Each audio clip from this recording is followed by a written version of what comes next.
welcome to Sweet Death Entertainment YouTube. Welcome to episode 2, volume 1. Volume 1, episode 2? Same thing. We are Whatever. professional. Yes. It's a video magazine, right? That's right. And we're learning as we do this. So just sit back, relax, and hang out with us. I'm RJ. I'm AJ. And we want to kind of do like a little bit of a special episode here. If you were one of the privileged few in that 40-minute period that got to see episode 1, consider yourself part of the elite. Yeah, it wasn't up very long before it got taken down. We're still battling that one. We'll have other stuff up and maybe re-edit that one or do things differently next time. So when we do have music video reviews, you'll actually get to see them. Yeah, actually, see what we're doing. That's kind of the point of the whole thing, isn't it? Yes. So this is episode 2. And we were thinking what we're going to do for our second actual episode. And we started talking and decided, you know what? There are two things that go great together. What's that? Metal, and beer. And pizza. So all of a sudden, we had three things. So this is the metal beer review with a side of pizza. So when you're saying metal beer, you're asking yourself, okay, what the hell could they possibly mean? Good point. What we've decided to do is we're going to do a taster's choice, or a taste test here. So you, our friends, can understand what these beers are about. There's a ton of bands that have put out a bunch of beers. A lot of them are hard to get a hold of. Really hard to get a hold of. As in going to about 5 or 6 stores and specific liquor stores, like big name brand places you've heard of. Liquor stores, spirit stores, big box stores, local markets. We happen to find one of these things at a deli of all places. Okay. So what we're going to do is we've got 3 beers on tap for you tonight. See what I did there? 3 beers. So we're going to taste each one of them, give you our honest opinion, wash it back with a bite of pizza to see, hey, how it goes with the cheese. It's fancy because it's a pairing. That's right. Exactly. But before we get started, we want to say one thing. We want to thank Gina down here at Malones Bar and Grill Club, whatever you want to call it, in Santa Ana, for letting us shoot this live in her place. We're pretty fortunate. We got the whole place to ourselves. Yeah. There's a bartender back there who's wearing nothing but a bikini and a Batman thing, don't ask, and a few sports games on. So we're going to be good. So it's a good place to come hang out, have a beer. Exactly. They got some shows coming up. We'll talk to you about that in a little bit, just so you can come and patronize this place, because again, we are so grateful for her letting us shoot this here. Absolutely. So now we're going to talk about beer number 1. Beer number 1. Thank you. Thank you, Thing. Beer number 1 is the Phantom Bride beer from the Deftones, and it's put out in conjunction with the Belching Beaver Brewery. No relation to Queef and Koala Brewery, by the way, out of Australia, so you can look them up if you'd like. So this is an IPA, an American IPA with a 7.1% alcohol content, and they use a blend of 4 different hops. They're using Amarillo, Citra, Simcoe, and Mosaic hops to develop this beer, and we will give it a shot. And just to prove to you that we're not here to get ripped, we are doing taster sizes. That's all this is. And we've never had this one. No. We're lucky enough to find this one, and so we're just going to try it out. Okay. Right. So cheers to you. This is Belching Beaver. It's got a nice color. That is definitely an IPA, right? Yes, nice and cloudy. By all means, we are not beer experts as far as rating and grading and tasting beers. We just know what we like. It's going to be, do we like it or do we not? Yeah. So if you like it, great. Go out and buy some of this stuff at your local place if you can find it. Yes. If not, there's always other brands. So let's give this just a quick taste here. It smells strong. It smells like an IPA. It smells very hoppy. And I'm not a fan of IPAs to begin with, because I've had them before. But this one's actually not that bad. It's not. It's earthy. It's earthy. Citrusy. I would call it citrusy. A little citrus in there. Yeah, it's okay. It's got a little bit of a bite at the end there. Yeah, it's got that hoppy bite that you'd come to expect from an IPA. But like I said, IPAs just are not my favorite thing. So I like a good Hefeweizen every now and then. Those are good. Yeah. So we'll see what happens with the other beers. This one, Phantom Bride, the name comes from a song off their 2016 album called Gore. So if you like Deftones, Chino Moreno, he was in conjunction with Belching Beaver Brewery. So they developed this. They decided to go with an IPA because IPAs are very popular these days. All the craft breweries are putting out IPAs left and right. It's hard to keep track of all the different IPAs out there now. Yep. But for IPAs, me not being an IPA fan, this is not bad at all. It's okay. Yeah. I'm not a huge fan of it, Yeah. to be being perfectly honest. But go ahead. maybe it'll taste better if we had pizza with it. So do we go with the meat or do we go to vegetarian? IPA? Veggie? Veggie. Yeah. We're going to try veggie. Just a quick bite of veggie to see how it tastes. When you wash it back. Okay, so I got the acid of the tomato and the pepper that's in there and the olive. There's the cheese. All right, let's give it a wash. Here we go. Isn't this fun? Watching people eat. Food Network. Hey, there's a whole channel Eat your for heart it. out. I know. Ready?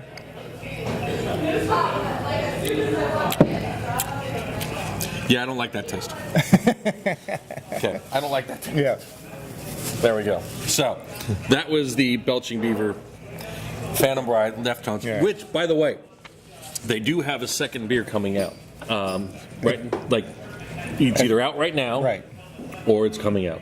And we were supposed to have a special guest here to talk about it, but Yeah. we couldn't make it, unfortunately. So that'll be So episode he number was 2. supposed to talk about that, but so we'll skip that part and move on To the next beer.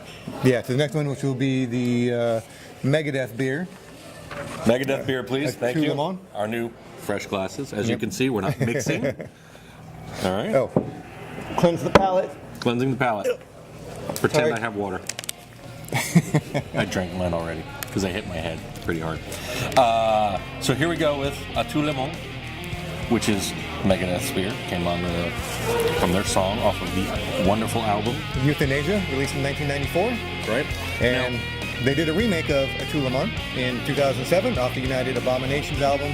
And Christina Scabia of Lacuna Coil, she did the duet with Dave on that remake. So you may or may not know this about Dave, but one of the things that Dave has done is he actually's opened up his own winery. Right? He's making wine. He loves making wine. You know, smart man, taking his investments and reinvesting them. So we pop him for that. We need the bottle opener, which is right there, because these are fresh. Thank you very much. Yeah, so That's this my beer is made with Dave Mustaine in conjunction with Unibrow Brewery. Easy for you to say. Yeah, I know, huh? I shaved my unibrow. There we go. Out of Quebec, Canada. See, that's got a lighter color to it, and a lot of head. That's what she said. All right, there we go. So, you want to describe Yeah. this one? What So you see there? this is a Saison beer. So it's a lot clearer, not nearly as cloudy as the IPA. Like you said, a good head on it. Yeah. It's developing into the beer and the carbonation. I like the smell of this one. Never had this one either. Nope, brand new. Brand new. So, cheers. Smells pretty good. Cheers. Cheers. Hopefully this is legal, by the way, so, you know. Yeah, very light tasting. Yeah, I like this one a lot better. It's not as heavy. Yeah. Definitely not as heavy. 4.5% alcohol. Yeah, it's really light, very refreshing tasting. This will go good. This will go good with meat. So let's apply that theory, shall we? We should try that. Okay. By the way, this is nothing special pizza, just a local pizza joint that we got down here. Right. Okay. Take 2. And I think the temperature on these is like perfect. Yeah, it's not super Despite it being a cold. little warm in here, Yeah. the temperature's really good. So you got the hardiness of the meat, the lightness of the beer. Yeah, see Should that? go pretty good, right? Yeah, that goes nice. That goes very nice. Okay. Yeah, I not do a, like not that. a whole lot of carbonation, so it's not going to give you that gassy feeling. Nope. And Lord knows you don't want me on gas. Trust me. Trust me. Yeah, I was gassy early, you know what I mean, around that. Yeah, he did what he did in my house before should not be legal. So one of the cool things about the bands that they're putting out these beers and their wines, you know, which we're going to do another episode, devoted to wines. and other types of spirits, is with album sales not being what they used to be, unfortunately, bands have got to come out with a different type of revenue stream for them. Ha ha ha. So, of course, they're coming out with their own beers, they're coming out with spirits, they're coming out with their own wines. And what's happening is a lot of these things are being sold at the shows. Okay, which is turning, if you think about it, it's turning the right people on to yet a new product. It's like, hey, I like this beer, I like this beer. I know if I can go to this show, I'm going to see this beer. And probably the band that has capitalized the most on that particular wave or theme is none other. We have to set it up the right way. And the problem with most of these beers is they release it once and then they don't release it again. That's right. Whether it's lack of marketing or that's just the plan to begin with. They'll make a batch, release it, sell it, and then that's it. Which is the case with the Deftones beer, the Phantom Bride we just tasted. They brewed it once and that's it. Yeah. So you may not even be able to get that one anymore. Which is what we've been finding as we've been searching for these, because bands like AC/DC, Motorhead, Kid Rock, Kiss all have their own brews. AC/DC's got the Australian Hard Rock. Kiss has Destroyer. I can't think of Kid Rock's off the top of my head. Motorhead has a couple. Called Bastards. Okay? Of course. And we were trying to find that one desperately. It's even got its own website devoted to it. So we're going to try to find these things moving on. But again, the band that's really capitalized on this, and none other than Iron Maiden and Trooper Ale, which has been here in the States now for a couple of years. If you haven't tried this, I'm going to say that this is a yummy beer. And the band has been serving this on tour with them, which just wrapped up in New York here just a couple of nights ago in Barclay in Brooklyn. And this is the beer that they were serving on the tour. We had this a couple of years ago, right, Kurt, when we saw them or last year at the Forum? We did. Had a few of those. They were charging $14 a pop. But hey, it was cold and it was good, and the theme is there. I liked it. And your captive audience. What do you expect from a good British beer? That's right. Yeah. And not only is it a good British beer, of course, you got Bruce Dickinson, who's becoming the Gene Simmons of England. And I mean that in a good way, Bruce. I swear to God. Okay. He's the pilot, and he had his hand crafting Trooper beer. Yeah. So. And he crafted it in conjunction with Robinson's Brewery. Yep. And when this thing was released in London, you could get it everywhere in London. And it took about a year for it to get here in the States. It's been out here for now, let's see, I have a picture of me, Kings 2012 playoffs with this stuff. So it's been a couple of years now. But it's still, you can find this everywhere. Pretty much all the shops that we looked in definitely had it. Okay. Yeah, now, very widely available for this one. Yeah. They have others that are not so widely available, like the 666 beer. 666 beer is their newest beer.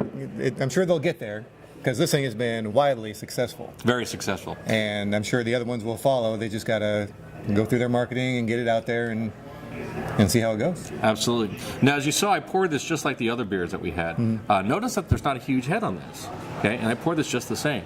Now, this is a little bit of a richer beer. It's more... Yeah, it's a little darker. Kind of darker. Not quite a Guinness, more like a Newcastle type if you're going to compare it to anything. But when you taste it, definitely has a fuller taste, a more full-body taste. So I'm going to say yes, this is a good beer because I do drink yes, this one we've had before. And it was easy to get. Again, you don't know what we went through to try to find just a few beers from these. Like a full tank of gas around L.A. So I think it would be appropriate to say up the irons. Okay, here we go. And there you go. And it's good. It's tasty. It's not heavy. Okay, you can put a few of these back, okay, and enjoy yourself. But you will find that you will reach a limit to it because I don't think you can put 10 of these back and just be, oh yeah, I'm fine. It's not going to happen. Yeah, a while back I was at a party at a friend's house and I brought a few of these with me and I got through about two. I mean, they're large bottles, so I got through two of them and I was like, okay, that's enough. I think it's the aftertaste that I'm not a big fan of. The beer itself tastes good going down. It's got a bit of a brown ale kind of flavor, a bit. I mean, I know it's not a brown ale, but it kind of has that flavor, like you were saying, of a Newcastle a little bit. Yeah. But yeah, I kind of reached my limit after two of these full-size bottles. Yeah, it's one of those beers that you truly enjoy the taste of it. and you're not drinking, well, somebody's probably drinking it to get messed up, but that's up to you. That's okay. But this is one of those things where you could sit back and enjoy a couple of them, maybe 3 or 4 of them if you want. I was drinking them during the Kings playoff game back in 2012, and just enjoying it. So I'm going to enjoy this one, and then we're going to take a bite of our pizza because this is beer, metal beer, with a side of pizza. So I have to. there we go. Okay, and I think I'm going to choose the meat this time. Okay, you want to the meat again? Okay. See, we're just doing everything that you would do on a normal day on Wednesday. Yeah, we're just hanging out at a bar, eating pizza, drinking beer. Washing it back. There we go. Definitely. You guys want a taste of this? You guys can have a taste of this? Kidding. Can't do that because we're filming here. None for you. Psych. Yes. So Kurt's all pissed now. He's going to stop recording now. Keep recording, please, Kurt. Keep recording, please. So, anyway, He's like, no. the 3 here that we reviewed, you can find them. The Deftones was a little hard. No, the Tout Le Monde was a little harder to find. But the place that we found it actually had 4 cases in it, or 4 6-packs, or 4 4-packs, whatever. He's like, yeah, he goes, I actually have some in stock. Yeah. And he gets these other beers too. We'll talk about him next time if we can get him to sponsor the show. Wink, wink, nudge, wink, nudge. Wink, nudge, nudge. Okay. But it happens to be a Spirit Place in Orange, I'll give you that much. Other than that, that's it. What was your favorite of the 3? What was your pick of the 3, your favorite? All right, so I'm going to remove myself or recuse myself from the Trooper because I've been drinking that for a while. Right. So out of the Megadeth and the Deftones, or a Tout Le Monde, or the Belching Beaver Phantom Bride, I do like the Tout Le Monde better. Yeah, it's a lot smoother. Not very much carbonation in that one. Goes down easy. And like I've said, I'm just not an IPA guy. There you go. So the Phantom Bride I probably would not buy again. A Tout Le Monde I would. Obviously I would buy Trooper again as well. Just a matter of being able to try to find these other ones. Yeah, we're trying to find Anthrax War Dance. Okay, that's another. Mastodon has a beer. Guar have a beer. So they're out there.